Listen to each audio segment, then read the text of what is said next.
Part 2. Night at Hotel Kauna. Rain pours against stained glass windows. Thunder rumbles. Storms rage above ground, but the true chaos lies within.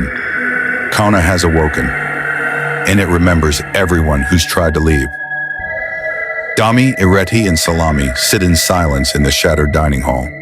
The pale hand seen before is now gone, leaving only faint claw marks on the wooden floor. Dami reviews her corrupted footage frame by frame, searching for patterns. The static between frames isn't random. It's forming shapes, glyphs, symbols tied to ancient West African cults known for blood offerings and spiritual gateways. One glyph repeats, a spiral enclosed in an eye. She finds it again, etched under her bed. Ireti hears a child's laughter echoing through the corridor. She chases it. Her son's voice guides her through passageways that shouldn't exist. She stumbles upon a locked door labeled Kauna's nursery. The laughter stops. In the silence, a mobile spins above an empty crib. Her son's bracelet sits inside it. Salami interrogates the silent receptionist using a mirror. He places the mirror behind her, catching her reflection. What he sees isn't human, a shifting mass of mouths and eyes speaking in reverse. Salami. What are you? Receptionist. We are many. We are Kauna. You brought offerings. Her eyes roll back. The lobby lights die. The trio regroups in a stairwell that descends deeper than the blueprints allow. They descend together, guided only by the glow of Dami's camera. The deeper they go, the louder the hum becomes. A chant, looping endlessly. They reach a cavern. It holds a massive door made of stone and bone, sealed with 7 locks. On the door, the spiral eye. A journal lies at the base of the door, brittle and ancient. It belonged to a priestess from 1921. Her final entry reads, "The eye is not to be opened. The hotel must feed to stay sealed. If the line of offerings breaks, Kauna walks." The pages burst into flame. Ireti's son's voice calls from the other side of the door. Son's voice.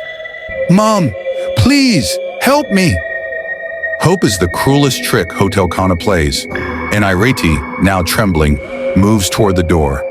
Key in hand, the sound of a key turning echoes. The massive stone door creaks open slowly.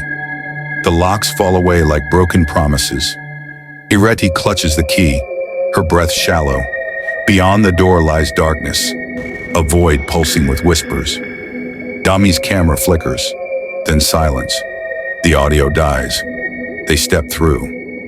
Inside, the sealed chamber walls carved with pulsating sigils. The heart of Kauna. Time warps here, minutes stretch. Voices past and present echo in reverse. In the center, a pit. From within, red mist rises. Salami approaches the edge. He peers down. He sees himself, older, worn, crying. Salami, that's not possible. Dami touches one of the glowing sigils.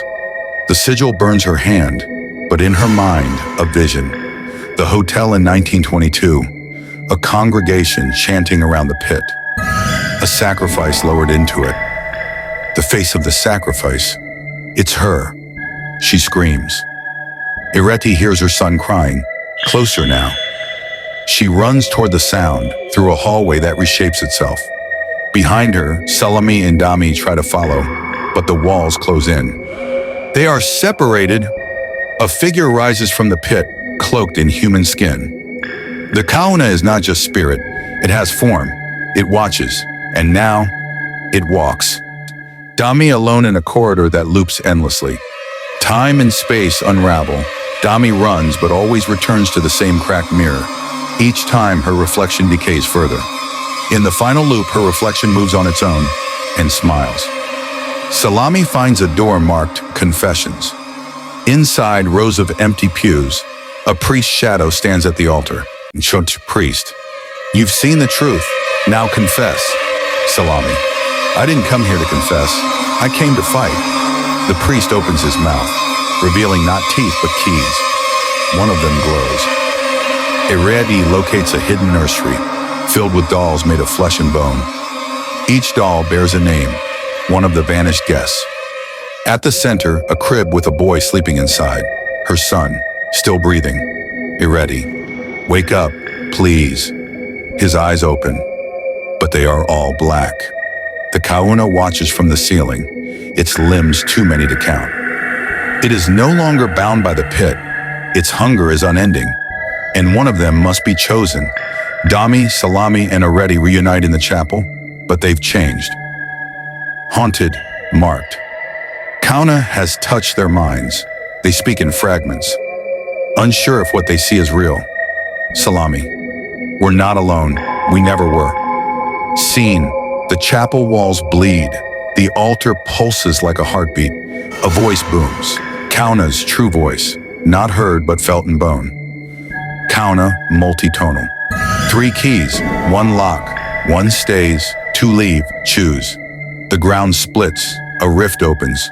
The truth of Kauna's origin. A priestess, a betrayal, a forgotten child buried alive. The hotel was built to contain the grief, but grief mutated. Kauna was born not of evil, but pain. Ireti volunteers to stay behind, offering herself to the rift. Dami, no, there has to be another way. Ireti, my son's already gone. If this ends it, so be it. She steps into the rift. The hotel shakes, cracks form, screams fill every floor. Kauna screams, not in rage but in mourning. And the foundation begins to collapse. The rift begins pulling the chapel into darkness. Ireti's scream vanishes into the void. Her form flickers, then fades. Dami and Salami are thrown back as the hotel begins to collapse in on itself. The spiral eye glows above them, bleeding black light. Salami carries a wounded Dami through a shaking hallway. Walls melt into flesh. Doors breathe. Every step is a struggle against the will of the building. Salami, we have to end this. Burn it all. They reach the basement, where it all began. The original founder of Hotel Kauna, Father Obasi. He wasn't just a priest, he was a medium. He believed grief could be contained, but he fed Kauna to keep it asleep. The final ritual he performed required blood, his daughter's. Dami discovers the film archive beneath the chapel.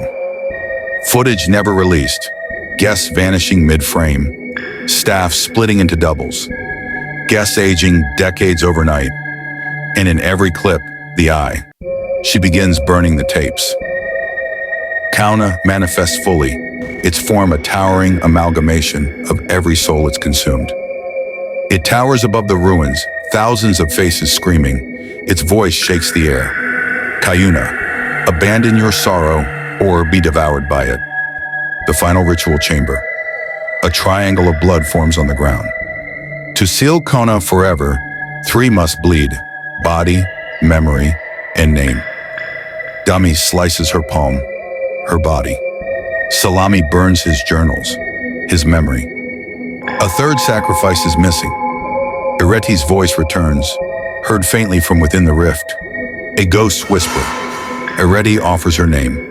Her soul, now fused with Kauna, speaks one final time. Ireti, echoing. Remember me not as lost, but as anchor. The triangle glows. The Kauna roars in rage as the ritual begins sealing it. Walls collapse. Light floods the hotel. The spirits scream, reaching for escape. Salami. We're almost there, Dami. Hold on. Dami collapses just before the exit. Salami carries her out. Goho. He stumbles through the front doors as the hotel implodes behind him. The eye closes. Hotel Kauna is gone. Silence. A single white rose grows where the hotel once stood. From devastation, peace, but peace is never permanent. 1 year later, Dami visits the empty lot with her documentary. She walks alone. A camera hangs at her side, but it's turned off. She speaks to the wind. Dami, this is for Ireti and all who vanished.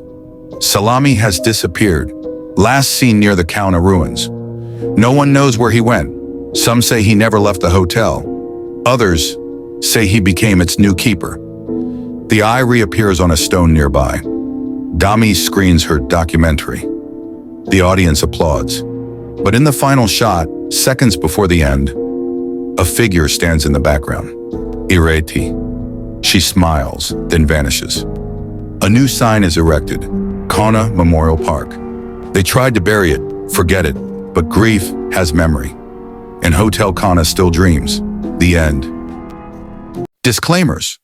The photos you see on this clip are all AI generated.